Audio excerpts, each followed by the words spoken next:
Sjálfverði, Katrín Ragnar heiti ég er sjúkraþjálfari á endurhæfingardeildinni. Ég verið þar svona rétt næstu 6 ár. Og ég var að ljúka meistaranámi, þverfaglega meistaranámi við Háskólann á Akureyri, þar sem ég valdi línuna fötlunar endurhæfingar. Og ég ætla að fá að segja frá niðurstöðunum og rannsókninni. En hún ber yfirskriftina skjólstæðismiðuð þjónusta á 2 deildum sjúkrahússins á Akureyri. Og það er endurhæfingardeildin og geðdeildin sem við berum saman í samanburðarrannsókn. Og leiðbeinendur mínir eru Guðrún Pálmadóttir, yfirþjálfari og dósent við Háskólann á Akureyri, og Harpa okkar Ragnheiður Harpa Arnardóttir. Þannig að ég bara hefst þetta. Það er svo sem ekkert nýtt að það er verið að fara að hugsa nálgunina að heilbrigðisþjónustunni, bæði Alþjóðaheilbrigðismálastofnunin og alþjóðasamtök sjúklinga hafa verið að hvetja í mörg ár að það þarf að skipuleggja þetta öðruvísi, af því að aldurssamsetningin er önnur og lífshættir fólks breytast. Þannig að þetta krefst annarra nálgunar en á árum áður. Hugtakið skjólstæðismiðuð þjónusta hefur skilgreint á mismunandi hátt og það er bæði fagfólk og sjúklingar eða skjólstæðingar sem hafa verið að skilgreina þetta. En það má segja að nái bæði yfir einstaklingsplan og kerfisplan. Og það hefur líka verið notuð mismunandi orð yfir eiginlega sama hugtakið, aðeins smá svona tvist í þeim. En það hefur verið notað til dæmis skjólstæðismiðuð sjúklingamiðað, notendamiðað, einstaklingsmiðað og svo er þetta þjónusta, fjölskyldumiðað, þjónusta, endurhæfing, meðferð og bara það sem er til. En ef við tökum bara einstaklingsplanið þá er það virðingin fyrir einstaklingum, hans lífssýn, gildum, þörfum og óskum að maður mæti honum á jafningjagrundvelli. Það sé virðing í samskiptunum og að þetta sé samvinna. Aftur á móti kerfisplaninu þá er mikilvægt að það sé ákveðin samfella og ákveðið samræmi í þjónustunni, til dæmis að milli deilda, milli teyma, milli stofnana, en jafnframt líka milli ríkis, sveitarfélagana, skólakerfisins eða menntamála og félagsmála og jafnvel einkageirans. En þetta er svona alveg bara út allt, þetta hugtak. En rannsóknin okkar, hún er, við skoðum bara einstaklingsplanið. Og þetta er mjög spennandi, vegna þess að maður er alltaf, við erum að endurhæfingunni, þannig að þá hittum við fólki þegar komið úr verstu hættunni eða er að koma inn aftur og svona. Þannig að það er svo gaman, þá er auðveldara að mætast, held ég, svona á jafningjagrundvelli. Og þannig að það sem að gögnum voru til, þá var alveg upplagt að meta hversu vel endurhæfingardeildinni samræmdi hugtakinu skjólstæðismiðuð þjónusta. Og svo bera það saman við geðdeildina, þar sem að Sólrún Ólafsdóttir og þær voru búnar að leggja þetta fyrir geðdeildina, það voru til gögn það. Aðferðin er lýsandi samanburðarrannsókn, eins og ég sagði, Sólrún Ólafsdóttir, yfirþjálfi, og Guðrún Pálma, þær höfðu safnað rannsóknargögnunum á geðdeildinni 2010-11 og endurhæfingardeildinni 2013-14. Og það er spurningalistu skjólstæðismiðuð þjónustu sem var lagður fyrir einstaklinga sem voru útskrifast að geðdeildinni en höfðu verið að minnsta kosti 2 vikur inniliggjandi og það hefði ekki verið nein þvingun eða nauðungarvistaður og þátttakendur svara án aðstoðar og sami listi var svo lagður fyrir á Kristnesi. Og til að bera saman gögnin, eða leyfið var fengið frá vísindasiðanefnd og frá sjúkrahúsinu framkvæmdastjórunum á sjúkrahúsinu. Takk fyrir það. Skjólstæðismiðuð þjónusta er spurningalisti sem byggist á kanadískri fyrirmynd, Client-Centered Rehabilitation Questionnaire, en hann var í rauninni gerður til að meta áherslur á sjúklingamiðuð endurhæfingu í Kanada, opinberum stofnunum í Kanada. Og þar, markhópurinn var voru fullorðnir með líkamlega fötlun, skerðingu eða sjúkdóm. Þannig að þarna var ekki farið beint inn í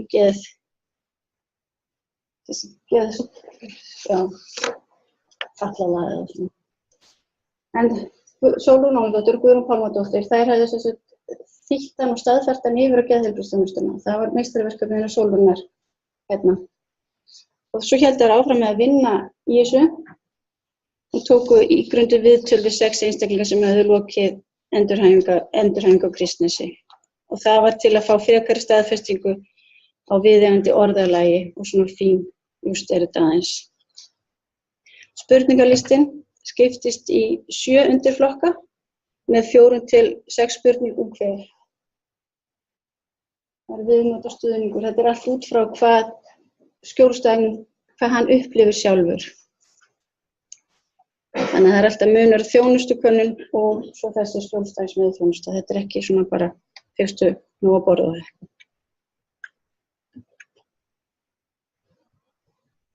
Meðaltal, þeir svöruðu á líkamskvarðanum sem var hljópið yfir.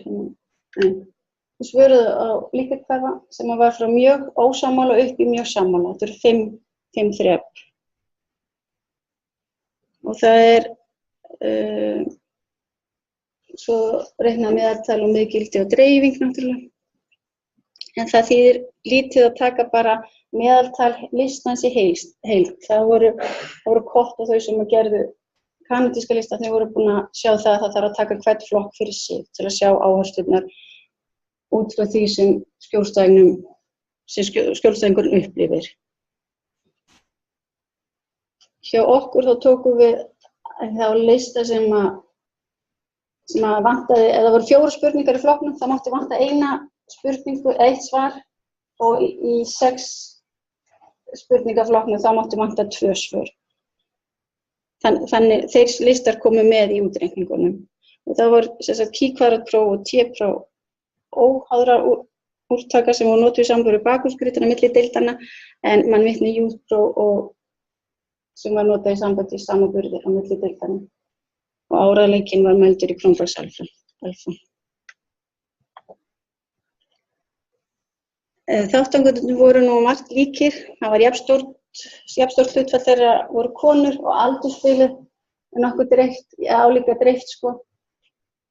Búsetan svipuð, en aftur á móti voru tölfræðilega munur á aldursdreifingunni og lengd dvalarinnar, hvað þau verið lengi inniliggjandi.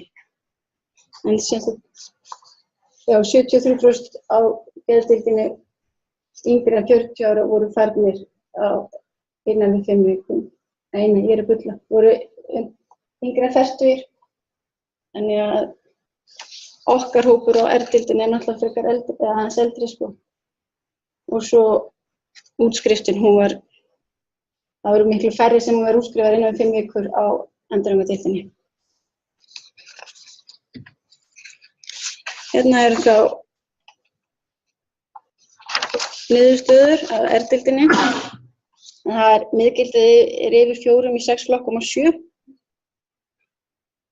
Það stærsta spönnunin hérna við samskipti við aðstandendur og í kössunum sjást hver helmingur svarana dreifist.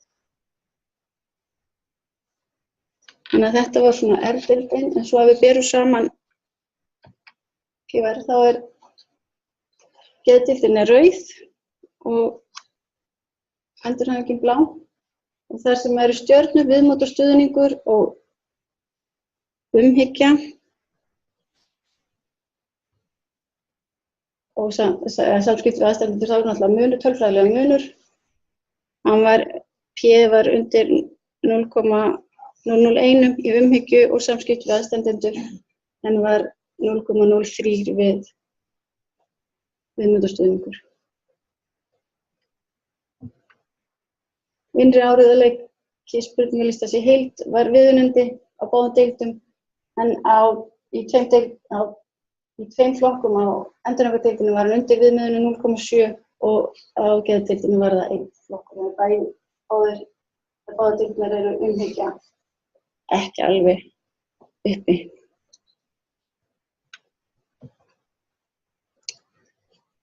Það við erum svona að bera saman tvær mismunandi deildir en það margt svipað. Það gæti verið að gagnaöflun, hún fór ekki fram samtímis og svo spurning, hefur þetta einhver áhrif hvort þú sért í sveitinni eða í bænum, það er nær öllu. En við getum sagt að lág útkoma úr flokknum samskipti við aðstandendur, sem sá flokkur var á báðum deildunum.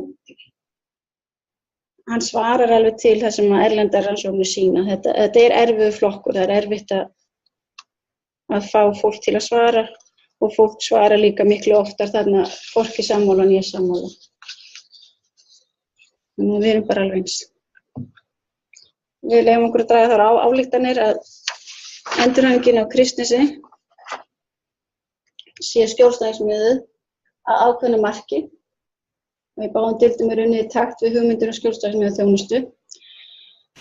Og þegar við kíkjum nánar í tölfræðina þá sést að upplýsingaflæði milli fagfólks og í teymunum sé gott og samvinnan milli fagfólks og skjólstæðings sé góð þegar það verið að planleggja þá meðferð sem hún fær. En við þurfum eitthvað að taka okkur á í samskiptum við aðstandendur á báðum deildum. Þannig að það er svolítið spennandi að sjá með fjölskylduhjúkrunina hvort að það skilir sér í einhverju. Já. Þá vil ég bara þakka Sólrúnu og Guðrúnu fyrir að mega nota gögnin þeirra og Vísindasjónum fyrir að styðja þetta. Takk fyrir áheyrnina.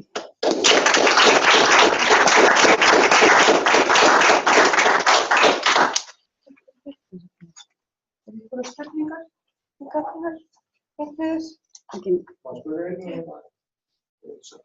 Svolítið aldurinn sko. Það var svolítið nótastur að sé svona mikill aldurs milli rannsókna eða deildana að segja. Við höfum séð að í könnunum sem við erum að gera, það eru kynslóðaskipti í hvað fólki finnst hvaða upplýsingar það fær meðal annars og annað því. Þannig að sá faktor ábyggilega, ég veit, gerðu rannsókn bara, þau tókuð allar sjúklingum báða könnunum hvað aldurinn einn sér hafði að segja þetta. Já. Þessu stór faktor það. Og hinn spurningin kannski, hvað settu við munum með þéttbýlis og dreifbýlis, hvað sem skiptir það? Það var höfuðborgarsvæðið var eitt og svo var þéttbýli á landsbyggðinni og dreifbýli á landsbyggðinni. Þannig að fólk var skilur það sjálf hvar það býr. Það skilur það sjálf, þannig að Húsavík til dæmis var það? Ég myndi segja þéttbýli á landsbyggðinni. En það var enginn sem kom frá höfuðborgarsvæðinu. En það náttúrulega fólk sem kemur til okkar í endurhæfingu sem oftar og einhverjum að geðsjúkdómum. Varðandi upplýsingaflæðið og svona, þetta alltaf spurt, fannst þér, upplifðir þú að þú fengir næga upplýsingar? Þannig að það virðist vera, það ekki, eins og það eru orðaðar þessar fullyrðingar. Það var eiginlega meira vandamál með þennan flokk sem heitir samskipti við aðstandendur. Það er svona hvað sýnir þetta og hvað ekki. Það eru svo, kynslóðaskipti sé ekki, ef maður tekur yngsta hlutan af þeim sem voru á endurhæfingardeildinni, þeir voru ekkert óánægðari eða ánægðari heldur en eldri hlutan á R-inu. En það var einhver munur hjá Sólrúnu með á geðdeildinni. Undir 30 var ekki alveg eins ánægður með. En það fannst ekki þannig í gögnunum á R-inu. Það hefur svona tilfinninguna að yngri kynslóðirnar bara að gera meiri kröfur. Allavega það sem kemur út könnunum og vonum. Það er svona trendið. Starfsfólki líka á öllum aldri og þannig að maður finnur leiðir.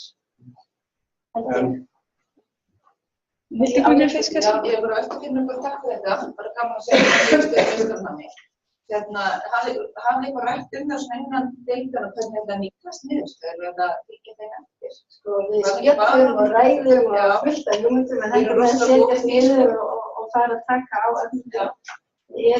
Það er búið að undirstrika. Við erum 3 sem eru svona að hugsa hvernig við erum snúa þetta verði hvernig við gerum. Mér finnst þetta svo spennandi, við verðum að halda áfram. Þetta er alltaf að koma. Svo nefndir líka fjölskyldunum sem er verið að innleiða á þetta snúandi. Mæti þessu það er slæmt að við heita fjölskyldunum, þannig að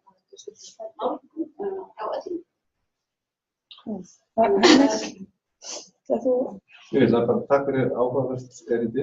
Aðeins þessi samskipti við aðstandendur.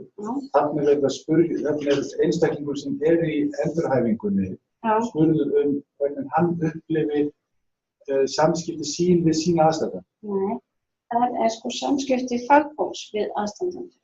Eins og til dæmis fyrst fullyrðingin fagfólki veitti mínu nánustu þann stuðning sem þau þurftu á að halda. Þau vita það allt. Það er nefnilega 2 fullyrðingar í þessum 4 sem ég held að maður getur ekki vita nema maður sé búinn að spyrja. Þess vegna er svo oft svarið mjög sammála, eða hvorki sammála né ósammála. Það er alls konar kirkja. Þannig að þetta sýnir okkur eiginlega bara, við verðum að gera þetta sýnilega. Að við erum til taks og við viljum. Það er þetta vilja vera með í þjálfun eða fá að vera upplýsingar.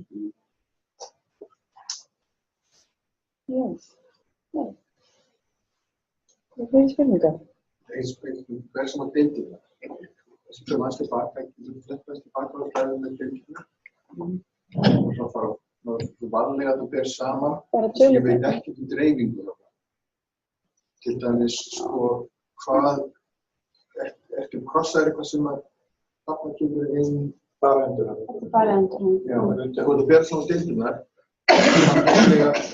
Það er marktak vegna sem getur svona í dreifingu þess að það er ekki marktak með munum. Það er svona að aðlega segja hvað mikið sem munum vilja deilda. Það er á heimilmyndina, þá ertu með stjörnumerki eitthvað að kalla það. Já. Þarna er stjörnumerki, það sem er komið út marktak. Já, ok. Ég fór á það sérðu þetta breytir sko. Það er geðdeildin. Já. Það er geðdeildin. Betur búin en við sko. En þá líka það því að það er í bænum, þar sem maður auðvitað að koma við og við erum út í sveit þar sem aðstæðendur eru kannski ekki að koma svona oft og þeir koma ekki fyrir á kvöldum eða er þetta hópurinn og þeir eru eldri og yngri. Svo er þetta fólki á Kristnes sem búið að vera eitthvað sem spítali í 1 ár og allir er að leina á því að það er að segja þetta í sveit sko. En fólki okkur er ekki svona bráðviti eins og getur. Það er kannski frekar að taka upplýsingar og bera það milli fagfólksins og fjölskyldunar eða vinana eða hver sem er nánast. Það er kannski bara betra að hafa bara 2,9. Það er alltaf munur, við sjáum marktækur munur. En tók ekki geðdeildin aðstandendur inn í, var það ekki eitthvað verkefni af þeim? Taka aðstandendur inn í meðferðina? Fyrir, það var eitthvað Evrópaverkefni að með minnis. Það kannski skila sér. Það var ekki í sambandi við þetta fjölskylduhjúkrun. Jú, kannski. Nei, það kom eftir þetta. Það kom eftir þetta, já. Sólrún var með samlega gögnum 2011, 10-11. Já, jú, það kom eftir.